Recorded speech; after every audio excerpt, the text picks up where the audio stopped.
The Elder Gods had transformed Scorpion into their weapon in order to defeat the Dragon King before his plans of domination unmade the realms. With his enhanced abilities, he tirelessly tracked Onaga through the realms until finally he cornered him in the Nexus. The Dragon King had many allies, but they were of no consequence. It was in fact Scorpion who was the true champion of the Elder Gods, the enforcer of their will. Only he could stop the menace that threatened all that exists. Only he could defeat the Dragon King.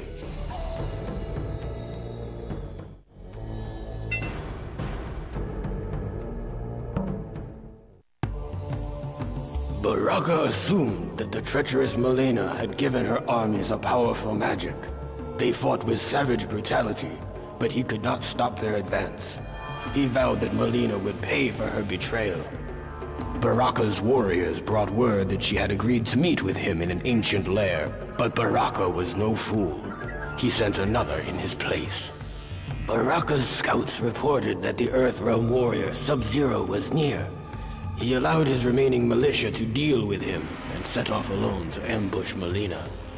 He knew by the scent of Tarkatan blood on her clothes that she had already killed the one he had sent to meet her. But her sense of smell was not as keen as a true Tarkata's. She was unaware of Baraka's presence. He barked her name, and when she turned to face him, he tore her apart.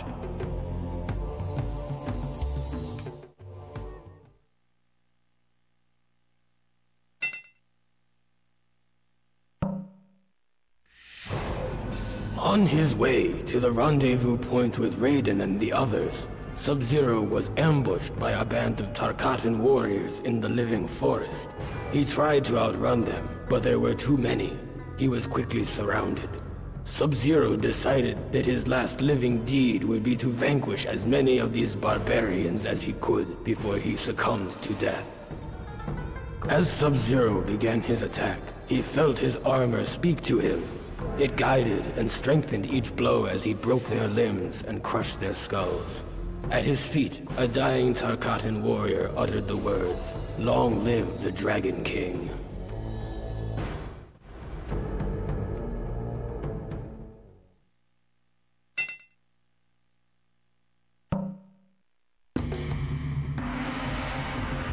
Because it was widely believed that Princess Kitana had slain her many years ago, none were suspicious of the veil Malena wore to conceal her Tarkatan features. It was not difficult for her to assume the identity of the princess and take control of her alliance. To further conceal her deception, Malena gave command of the armies to Boraicho and instructed him to lead the attack against Baraka's diversionary forces. Baraka's militia had failed to divert the enemy, and to her surprise, was decimated by Boraicho's forces. She then realized that she was in control of the most powerful military force in Outworld and Edenia combined. She had finally achieved her true purpose, her destiny. But Malena could not continue her charade indefinitely, not as long as Baraka knew the truth. She ambushed him in the ancient beetle lair and fed him to a swarm of flesh-eating insects. All hail Princess Kitana.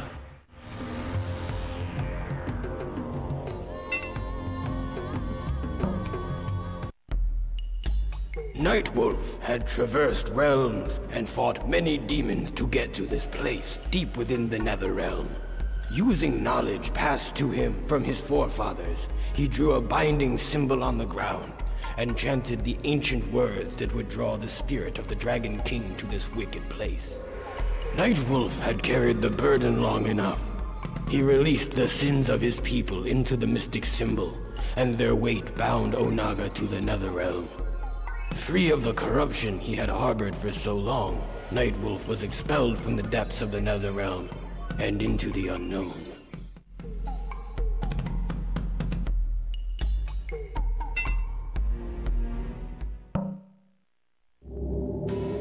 In an outer chamber of the Dragon King's throne room, Ermac did battle with Liu Kang's enslaved comrades.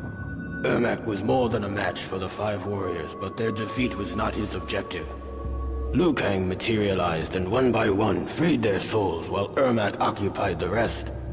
Eventually, all 5 were awakened from their enchantment and freed from Onaga's control. Ermac was pleased that his warrior's skills could for once bring about a noble outcome. He sensed, however, that an ominous force still shaped the destiny of the realms. It was everywhere. He could feel its influence on Onaga, though the Dragon King was oblivious to its manipulation. Time was running out. Ermac feared the celebration of this latest victory would be short-lived.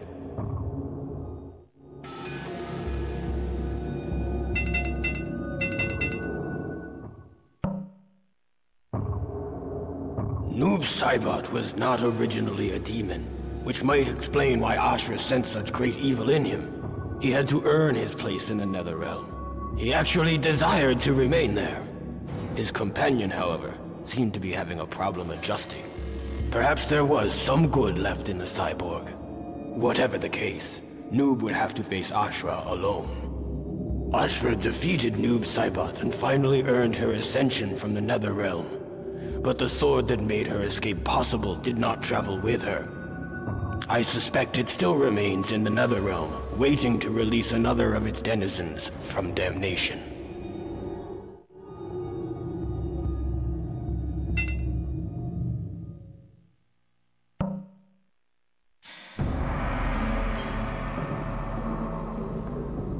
Although Onaga had returned from the dead, he did not re-inhabit his original body.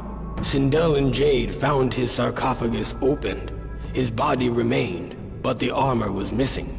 Strangely, the hieroglyphics in his tomb were similar to an ancient Edenian language. She discovered an incantation inscribed by Onaga's holy men that was intended to transport his soul back into its original body. As she was memorizing the spell, Onaga emerged from the shadows. Onaga could have defeated both Jade and Sindel, but instead, he took sadistic pleasure in unleashing Katana against them. He was a fool. Jade held off Katana, while Sindel thrust her Kwandao into the heart of the corpse. As she screamed the ancient incantation, Onaga's soul leapt from Reptile's body into its intended vessel. The corpse came to life and cried in agony as the Kwandao prevented its heart from reforming. Sindel held the blade firmly in place as Onaga returned to the cold sleep of death. With the Dragon King defeated, the realms were safe, and Sindel's daughter Katana was free from his spell. May Edenia know peace once more.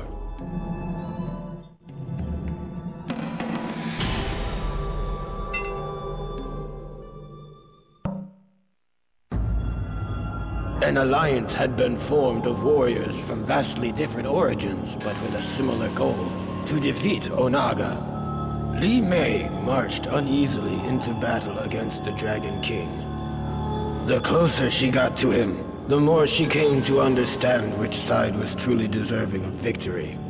Li Mei turned on her former allies and gave her emperor the time he needed to finish merging the Kamidogu.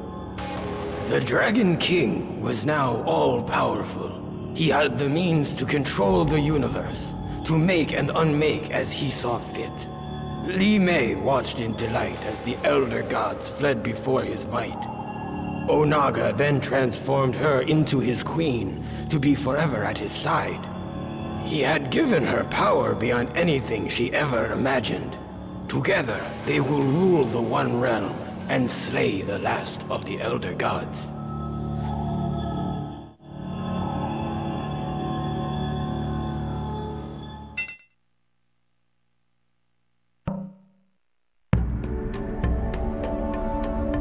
Onaga seemed invincible.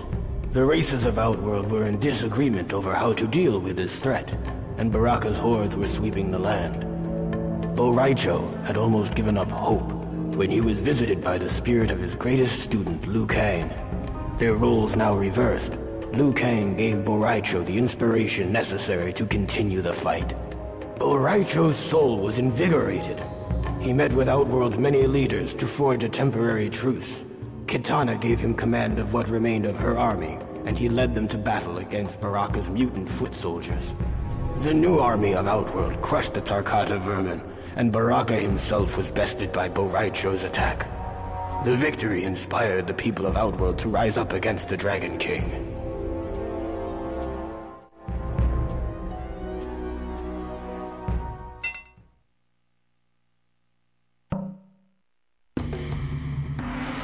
In the wilds of Outworld, Hotaru captured the renegade Earthrealm warrior Sub-Zero and brought him before the Dragon King.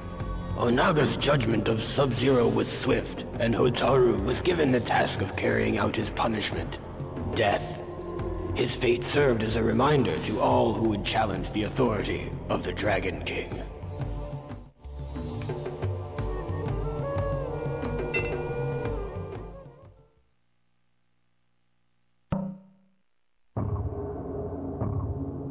As Sub-Zero and Kenshi trekked across Outworld, they strove to keep themselves hidden, only traveling at night.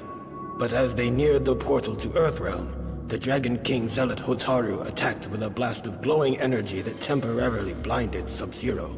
Kenshi's sense of sight is of a spiritual nature, thus he was unaffected by the intense flash of Hotaru's projectile attack. In the dark, Kenshi had the advantage. Hotaru did not see his approach. Unaware, he strode in to kill Sub-Zero. It was the last mistake he would ever make.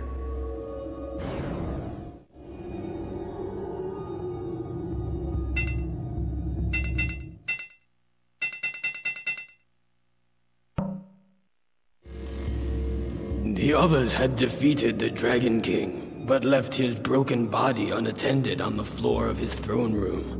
Not long ago, a similar fate had befallen his former advisor, Shao Kahn. Havoc ripped the still warm heart from the carcass and consumed it, thus absorbing Onaga's power to reanimate the dead. Had the Dragon King succeeded in his plans for total domination, the never-ending turmoil of life would have come to a stifling halt. Those who defeated him believed that the realms were at rest once more, but Havoc vowed to restore the chaos that once ravaged Outworld. Shao Kahn would rule again.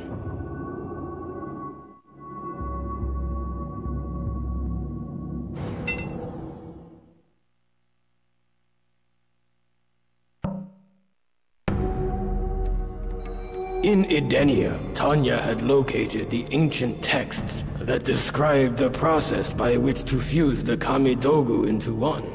With this information, Onaga was able to create the One Kamidogu, a tool of unspeakable power. As the Dragon King was distracted, reveling in his victory, Tanya seized the opportunity to snatch the Kamidogu from him, thereby obtaining godlike power. She destroyed the Dragon King, and became ultimate overlord of the realms.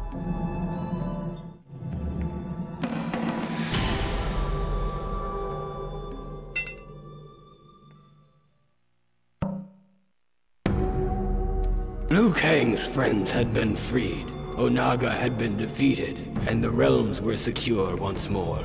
But there was one battle that remained. Liu Kang's body had been used by some unknown force as a tool of destruction.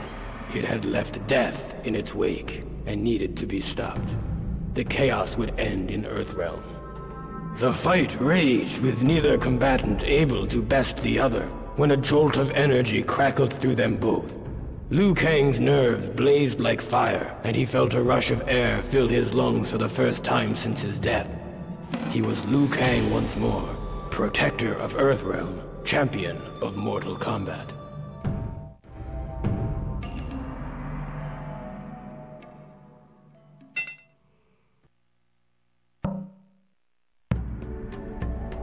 Once they had defeated the enemies of Havoc, Cabal complimented Cobra and Kira on their ferocity in battle. Their true test, however, was to face each other, to decide which of them was worthy of the new Black Dragon clan. Neither refused the challenge. Cobra fought with ferocity, but his lack of discipline allowed Kira to control the battle, easily manipulating Cobra into exposing himself to her attacks. She defeated him, and proved her worth to Cabal, who gave her the honor of finding 2 more recruits to pit against each other in Mortal Kombat.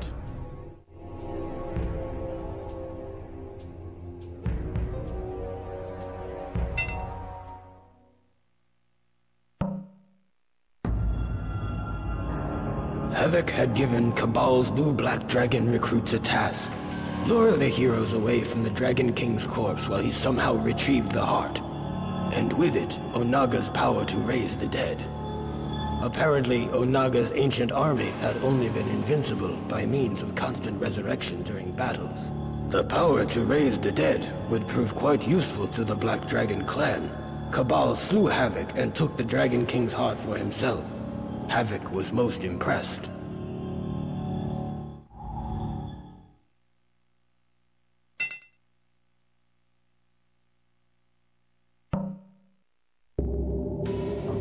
Kabal brought his new recruits to Outworld, where a siege was underway against the Dragon King. Cobra grew impatient. He wanted to join the fray, but Kabal held him back. They were not to attack until the heroes had won. Once the Dragon King had been defeated, Kabal gave the order to strike the victors. The new Black Dragon tore through their ranks and left no survivors. Cobra came to realize that he was going to like being a Black Dragon.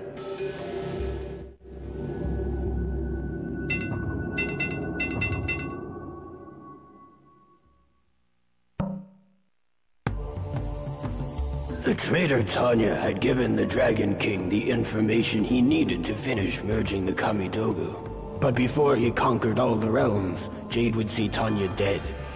Jade had allowed Baraka's soldiers to capture her, feigning defeat in battle. As Tanya approached her prisoner, Jade waited for the right moment, and threw a glass orb filled with concentrated Tarkata essence at her. The glass broke, splashing its contents across Tanya's body. Baraka and his vile savages worked themselves into an uncontrolled frenzy. They perceived Tanya to be a rival male and instinctively attacked. I doubt she survived the encounter.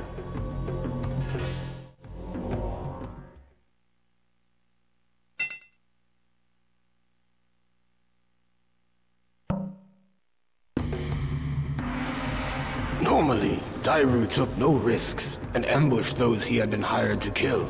But in this case, he felt compelled to announce his intentions to kill his fellow guardsman Hotaru. There still must have been some code of honor left in his cynical heart. Hotaru was defeated, but before Dairu could reveal who had commissioned the attack, Hotaru drew his dying breath.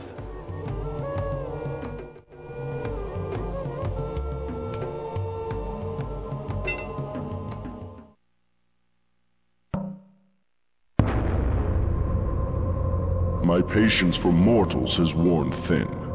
If I am to protect Earthrealm, I must punish those who would threaten it. The fool Shujinko had let himself be deceived into believing that he worked for a greater good. He was in fact an unknowing tool of a greater evil, one that had almost caused the destruction of Earthrealm. That Shujinko undid his mistake and destroyed the Dragon King is of no importance. Those who place Earthrealm in harm's way will pay with their lives.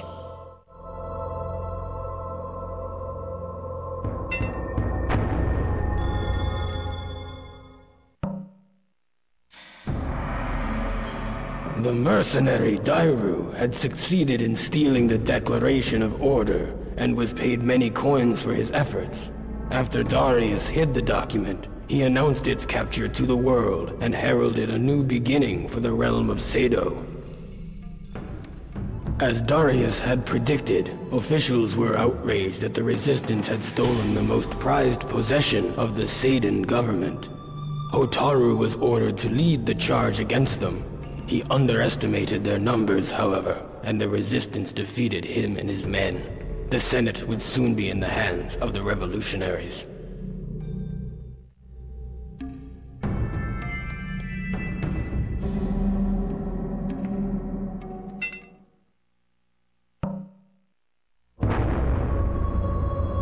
So that I would be able to defend myself during the quest to find the Kamidogu, Onaga had given me the power to absorb the fighting ability of any warrior I encountered, but his gift would prove to be his undoing. The warriors in Outworld were in disarray. Heroes were not focused on the true threat of Onaga, and villains were unaware that they were bringing about their own destruction by serving him. I united them, and in one moment absorbed their combined fighting power. I shattered each of the Kamidogu, the source of his invulnerability. This weakened Onaga, and I attacked him without mercy. His mortal form was no match for a combatant infused with the powers of so many warriors. The Dragon King was finally defeated. The realms will remain as they have since the beginning.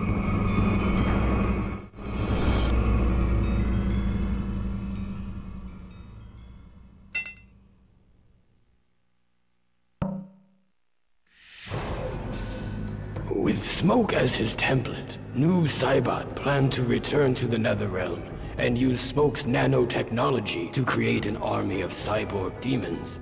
He was unaware that they were followed by someone Noob had not seen since before he became a Wraith. Smoke instantly recognized their visitor. He was an echo of their past. He was Sub-Zero, Noob Saibot's brother. Noob Saibot was surprised to see how much stronger his brother had become. If he were still Lin Kuei, still human, he would probably have shown some degree of pride. But as Raiden had revealed during the ordeal with Shinnok's amulet, his soul had been tainted when he died at the hand of Scorpion.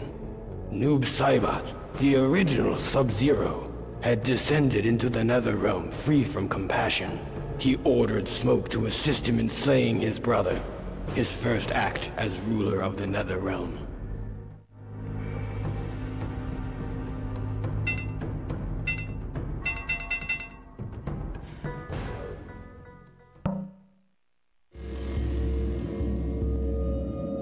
Goro had regained control of his Shokan army and fought to cleanse Outworld of the Dragon King's Tarkatan horde. Though the Tarkata are formidable adversaries, they were no match for an army of Shokan, inspired as they were by regaining Shao Kahn's favor. Baraka's troops were quickly defeated. Goro had proven himself a powerful ally of the Emperor, but Shao Kahn had given the Shokan much in his return to power. Goro felt a gift of loyalty was in order. The Edenian military had been crushed and Kitana herself had been captured. Goro brought her before Shao Kahn and sacrificed her as an offering of fealty to the once and future Emperor of Outworld.